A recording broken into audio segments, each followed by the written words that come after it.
Dans le prochain épisode de Plus belle la vie, alors que les Nebout vivent désormais la peur au ventre, les colocs emploient les grands moyens. Franck, de son côté, a de plus en plus de doutes sur Théo et son travail. Attention, les paragraphes qui suivent contiennent des spoilers sur l'épisode de Plus belle la vie diffusé demain soir sur France 3. Manon met le plan des Nebout en péril alors que Kenji a du mal à croire que Raphaël soit son fils. Manon affirme n'avoir couché qu'avec lui.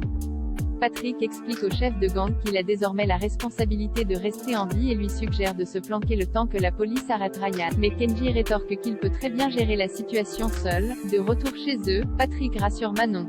Il pense que Kenji a bien compris le message mais qu'il voulait garder la face devant ses copains.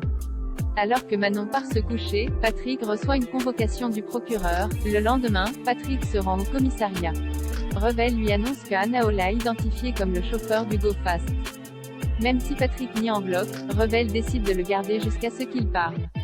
Quand Patrick se retrouve seul avec Jean-Paul, il lui propose de lui livrer Ryan et la coke du Go Fast et de tout lui expliquer ensuite. Pendant ce temps, Babette entraîne Manon pour son entretien à l'AS. La jeune femme promet de se battre pour récupérer Rémi.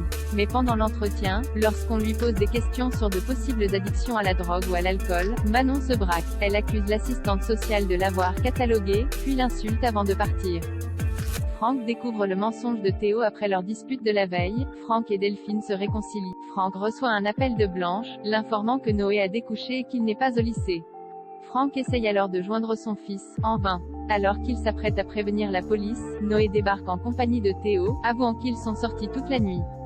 Très énervé, Franck le ramène directement chez sa mère. Franck et Blanche espèrent que Delphine va se ranger de leur côté en ce qui concerne leurs enfants respectifs. Dans tous les cas, Blanche pense que Théo sera très occupé par son travail étant donné que la BNIP a brutalement chuté en bourse. Franck présente ensuite ses excuses à Théo pour avoir surréagi quand il a découvert que Noé était sorti toute la nuit. Il exprime ensuite ses inquiétudes concernant la banque pour laquelle Théo travaille mais ce dernier affirme que tout est sous contrôle. Une fois chez lui, Théo continue de faire croire qu'il n'a aucun problème. Quand il sort avec sa mère dans le jardin, Franck en profite pour fouiller son ordinateur. Sans preuve, il décide d'appeler directement la BNIP, qui lui confirme son intuition, personne du nom de Théo Baumel n'y travaille. Sabrina sollicite l'aide de Josie si Nathan est prêt à quitter la coloc. Sabrina n'a pas dit son dernier mot pour faire craquer Malik. Elle fait appel à Josie, ayant le droit de l'héberger gratuitement dans l'ancienne chambre de mousse pendant quelques temps. Josie commence par faire goûter de la limace à Malika au déjeuner. Pendant ce temps, Émilie et Blanche ont rendez-vous avec Rocha pour discuter du cas d'un élève.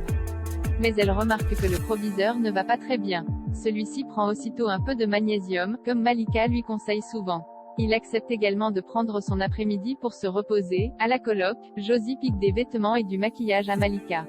Contre toute attente, cette dernière ne s'en offusque pas. Elle offre même ses conseils, ainsi qu'un manteau en fourrure à Josie. Sabrina et Nathan s'étonnent de ce revirement de situation. Du moins jusqu'à ce que Malika prévienne la police et que Josie soit arrêtée pour avoir volé l'un de ses bijoux, celui-ci étant dans la poche du manteau en fourrure.